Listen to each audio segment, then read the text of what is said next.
가수 유나님의 노래 오르투구름은 태양계의 끝 오르투구름을 빠져나가서 새로운 세계로 향하는 보이저호의 희망을 그린 노래입니다. 그런데 유나님이 노래한 오르투구름이 도대체 뭘까? 자, 먼저 우리 태양계의 구성을 봅시다. 태양계는 항성 태양을 중심으로 수금지와 목토천에 행성들이 공전하고 있습니다. 또 해왕성 바깥쪽에는 외소행성 명왕성 에리스가 있고 카이퍼대도 있습니다. 카이퍼대는 태양에서 약 45억에서 75억 km 떨어진 곳에 있는데, 이곳에서 얼음하고 운석들이 거대한 띠 모양을 이루면서 태양을 공전하고 있습니다. 카이퍼대에서 훨씬 더 멀리 나가봅시다. 태양에서 약 1.5광년에서 2광년 거리에는 태양계를 마치 계란 껍데기처럼 둘러싸고 있을 거라고 여겨지는 가상의 얼음 천체 분포 영역 오르투구름이 있습니다. 태양계는 정말 여러가지 범위로 나눌 수 있긴 한데 오르투구름까지를 태양계라고 여기는 경우도 있습니다. 자, 그래서 이 오르투구름 바깥층까지를 태양계라고 한다면 태양계 끝까지 가기 위해서는 지구 태양 거리의 12만 배나 가야 됩니다. 이 거리는 18조 킬로미터나 돼요. 약 1.5에서 2광년 되는 거리죠. 자, 이렇게 오르투구름 바깥층까지 태양계를 벗어나는 건 정말 힘든 일입니다. 그래서 유나님의 노래 오르투구름에는 이런 가사가 있는 거예요. 벅찬 맘으로 이 궤도를 벗어나 껍질을 깨뜨려버리자. 아니, 그런데 이론적으로 존재할 것으로 여겨지는 천체지역? 있으면 있는 거고 또 없으면 없는 거지. 태양계에 무슨 이론적인 천체지역이 있냐? 이상하죠? 자, 이것에 대해서 한번 자세히 알아봅시다. 오르투구름은 네덜란드의 천문학자 얀 핸드릭 오르트가 처음으로 제안한 개념이에요. 그래서 오르트의 이름을 따서 오르투구름이라고 이름 지어졌죠. 오르투구름은 태양계의 경계를 이해하고 해성의 기원을 설명하는데 아주 중요한 역할을 합니다. 태양계의 작은 천체 중 하나, 해성. 그 모습은 신비롭고도 위협적이었습니다. 해성은 고대 사람들에게 예고 없이 나타나 하늘을 가로지르다 다시 흔적도 없이 사라지는 깜짝 손님이었습니다. 고대 사람들은 이 해성의 출현을 마치 하늘에서 일어난 경고처럼 재앙, 죽음, 전쟁의 전조로 여겼죠. 서양에서 전해지는 가장 오래된 해성의 기록 중 하나는 기원전 467년 고대 그리스의 기록입니다. 기원전 164년 고대 바빌로니아의 점성술 돌판에서도 해성의 존재는 분명히 남아있습니다. 중국과 인도 역시도 오랜 천문 기록을 남긴 문명들입니다. 특히 중국은 기원전 240년경부터 헨리해성을 관측하기 시작해서 그 이후로도 꾸준히 헨리해성에 대한 관측 기록을 남겼습니다.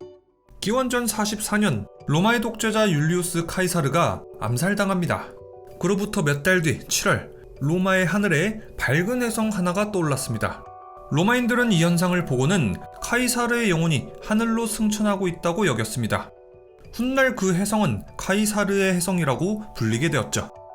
아직 과학이 발전하지 않았던 시기, 하늘의 움직임을 이해하지 못했던 고대 사람들은 이런 해성의 움직임을 보고는 어떤 종교적인 믿음이나 의미를 부여했습니다. 시간이 오래 지나 천문학에 대한 이해가 높아지면서 우리는 해성에도 규칙이 있다는 것을 밝혀냈습니다. 이것을 밝혀낸 천문학자가 바로 에드먼드 헨리. 헨리는 여러 천체들의 공전 궤도와 함께 해성에 대해서도 연구했습니다. 헨리는 1682년 한 해성을 관측했는데요. 그 이후에 헨리는 1607년, 1531년, 1456년, 그리고 고대 이집트 시기에 이르기까지 과거 해성들의 기록을 전부 살펴봤어요. 이거 얼마 전에 내가 관측한 해성의 궤도랑 거의 유사한데?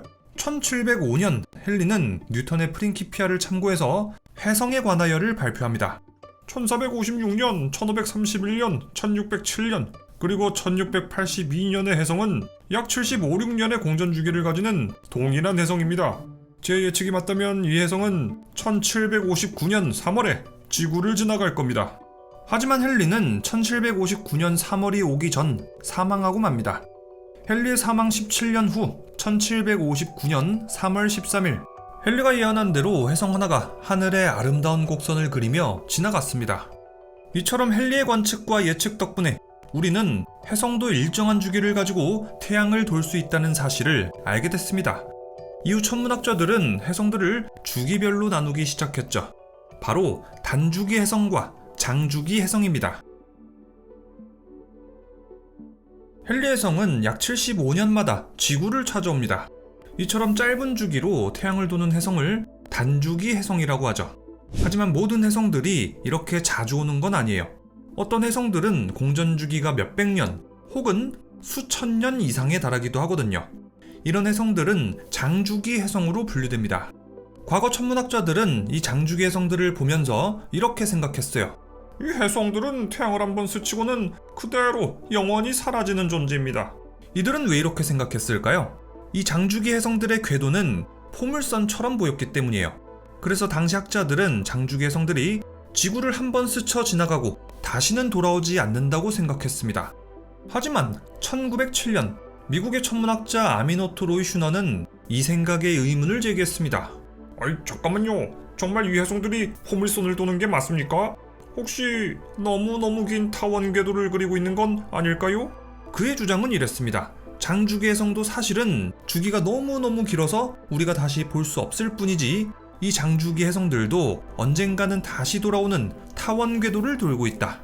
그러니까 단주기 해성하고 장주기 해성은 본질적으로 같은 원리로 움직이는 거죠. 단지 단주기 해성은 수십 년 주기로 다시 돌아오고 장주기 해성은 수백 년, 수천 년짜리라는 차이가 있는 거예요. 자, 그렇다면 이 해성들은 도대체 어디서 오는 걸까? 먼저 단주기 해성의 경우는요, 과학자들은 그 기원을 비교적 분명히 설명했습니다. 단주기 해성들은 대부분 해왕성 바깥쪽 카이퍼 벨트나 산란 원반 같은 이런 태양계 외곽의 천체들에서 기원한다고 설명했죠. 그런데 장주기 해성은 도대체 어디서 오는 걸까? 과학자들은 장주기 해성들이 도대체 어디서 오는 건지 설명하지 못했습니다. 과학자들의 이 의문이 바로 오르트 구름 이론까지 이어지게 됩니다. 1932년 에스토니아의 천문학자 에른스트 웨픽은 장주기 해성들이 태양계를 한 번만 스쳐 지나가는 게 아니라 어디선가 다시 돌아올 가능성을 제시했습니다. 그는 태양계 바깥에 장주기 해성의 원천이 되는 영역이 있을 거라고 주장했죠. 다만 웨픽은 해성들의 분포 방향이나 실제 궤도 분석까진 하지 않았고 오르트 구름이라는 구체적인 개념도 제안하진 않았습니다. 한편 에른스트 웨픽의 연구로부터 약 20년 뒤 네덜란드의 천문학자 얀 오르트는 장주기 해성에 대한 본격적인 연구에 착수합니다. 그는 수백 개의 해성 궤도 데이터를 분석하던 중 한 가지 흥미로운 점을 발견합니다. 이상하구만. 해성들이 천구의 모든 방향에서 고르게 날아오는구만. 이 관측 결과를 바탕으로 오르트는 하나의 가설을 세웠습니다. 태양계를 구형으로 감싸는 거대한 전체 분포 영역이 존재할 겁니다. 이것이 바로 해성들의 저장소, 즉 해성들의 공급원이라는 거죠. 평소 이 지역엔 수많은 얼음과 암석들이 머물고 있다가 어느 순간 태양의 중력이나 다른 별들의 간섭 같은 외부 요인 때문에 궤도가 흔들리면서 태양계 안쪽으로 들어오게 될 겁니다. 그것이 바로 우리가 관측하는 장주기 해성이라는 겁니다. 흥미롭게도 오르트의 이론은 에른스트 웨픽이 약 20년 전에 제안한 생각과 같은 결론에 도달한 거예요. 하지만 중요한 점은 오르트의 연구는 웨픽의 연구를 참고하지 않고 완전히 독립적으로 이루어졌다는 거예요. 또 이론적인 추정에 머물렀던 웨픽하고는 다르게 오르트는 수많은 관측 데이터를 기반으로 한 과학적인 근거를 제시했습니다. 오르트의 가설은 훗날 그의 이름을 따서 오르트 구름이라고 불리게 됩니다. 오르트가 오르트 구름을 제안한 근거를 보다 더 자세히 살펴봅시다. 오르트 구름의 첫 번째 단서는 바로 해성의 궤도 이심률입니다. 궤도 이심률이란 한 천체의 궤도가 원에서 얼마나 벗어나 있는지를 수치로 나타낸 값이에요. 이 값이 0이면 완벽한 원이고요. 1에 가까울수록 길쭉한 타원이 됩니다. 오르트가 분석한 장주기 해성들은 하나같이 아주 높은 이심률, 즉 극도로 긴 타원형 궤도를 가지고 있었습니다. 이 궤도를 따라가 보면 그 시작점은 마치 태양에서 수천, 수만, 심지어 수십만 천문 단위까지 떨어진 어떤 지점에서 출발한 것처럼 보였습니다. 이 해성들의 궤도는 전부 다 태양을 향해 날아오고 있었지만 출발 방향은 천구 전역에 걸쳐 고르게 퍼져 있었고 궤도의 기점은 마치 어떤 거대한 구형 영역에 모여있는 듯 했습니다. 꼭 해성의 저장소 혹은 보이지 않는 창고가 태양계를 둘러싸고 있는 것처럼 말이죠. 오르트가 제시한 두 번째 근거는 바로 해성의 궤도 방향 분포였습니다. 오르트가 수백 개의 장주기 해성 궤도를 분석한 결과 해성들은 어떤 특정한 평면에서 오는 게 아니라 천구의 모든 방향에서 무작위적으로 날아오고 있었습니다. 만약에 해성들이 우리 태양계 행성처럼 태양의 적도면하고 비슷한 원반 형태의 분포에서 출발했다면 장주기 해성들의 궤도도 역시 어느 정도 평면상에서 정렬되어 있어야겠죠. 하지만 실제로는 전혀 그렇지 않았어요. 해성들은 위에서, 아래에서, 옆에서, 말 그대로 사방에서 무작위로 들어오고 있었습니다. 이런 분포는 궤도가 평면이 아니라 구형일 때만 설명이 가능하죠. 그래서 오르트는 이렇게 생각한 겁니다. 해성의 구형은 디스크가 아니라 태양계를 3차원으로 둘러싼 거대한 구형 천체 집단이겠어. 오르트가 오르트 구름의 존재를 추정한 세 번째 근거는 바로 해성의 수명입니다. 멀리서 날아오는 장주기 해성의 궤도는 아주 불안정합니다. 그래서 태양과 충돌하거나 태양의 중력에 휘말려서 증발하거나 혹은 행성들의 중력 때문에 태양계 밖으로 튕겨져 나가기도 하죠. 한마디로 이들은 오래 살아남지 못합니다. 그렇다면 이런 의문이 생기죠. 아니, 해성의 수명이 짧은데 어째서 우리는 여전히 새로운 해성들을 계속 관측하고 있는 거야? 만약에 이 해성들이 태양계 내부에 있는 해성만으로 이루어졌다면 이미 대부분은 사라지고 새로운 해성은 거의 없어야 했을 겁니다. 그래서 오르트는 이렇게 결론 내렸습니다. 태양계 외곽에는 지속적으로 새로운 해성을 공급해주는 거대한 전체 저장소가 존재할 수밖에 없군. 결정적인 단서가 하나 더 있습니다. 오르트가 수많은 해성들을 분석한 결과 해성 궤도의 원일점이 약 2만 천문 단위 근처에 몰려 있었다는 사실이죠. 이것은 우연이 아니군. 약 2만 천문 단위에서 해성들이 공급되고 있다는 의미일 게야. 최종적으로 얀 오르트는 이렇게 추정했습니다. 태양으로부터 약 2만 천문 단위 거리에 태양계를 구형으로 둘러싸고 있는 거대한 천체 집단 오르트 구름이 있다. 이곳이 바로 장주기 해성들의 고향일 것이다. 자, 이렇게 얀 오르트는 오르트 구름의 존재를 추정했습니다. 그렇다면 오르트 구름은 실제로 존재하는 걸까? 그것은 아직 모릅니다. 왜냐? 오르트 구름이 너무너무 멀리 있기 때문이죠. 게다가 이곳은 태양빛도 거의 닿지 않아서 아주 어둡습니다. 그래서 이곳을 관측하는 건 현재 인류의 기술로는 불가능에 가깝습니다. 또 오르트 구름은 2천에서 10만 천문 단위까지 엄청 넓은 지역에 분포돼 있는데 이곳 천체들의 크기는 몇 킬로미터 이하 수준의 작은 크기를 가지고 있어요.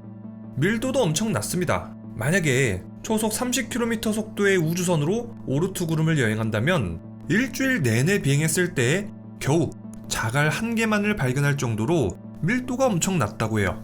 자, 그래서 짧게 요약하자면 너무 멀고 어둡고 천체도 정말 작고 밀도도 낮아서 관측이 쉽지 않다는 거예요. 아무리 허블 우주망원경이나 제임스 웹 같은 이런 최첨단 우주망원경으로도 관측은 불가능해요. 그러다 보니까 이런 우주망원경들도 애초부터 오르트 구름을 관측해보려고 시도조차 해본 적이 없어요. 어차피 못 보는 걸 아니깐 말이에요. 자, 그렇다면 오르트 구름까지 직접 간다면 탐사가 가능할까요? 글쎄요, 일단 직접 탐사하는 것 자체가 쉽지 않습니다.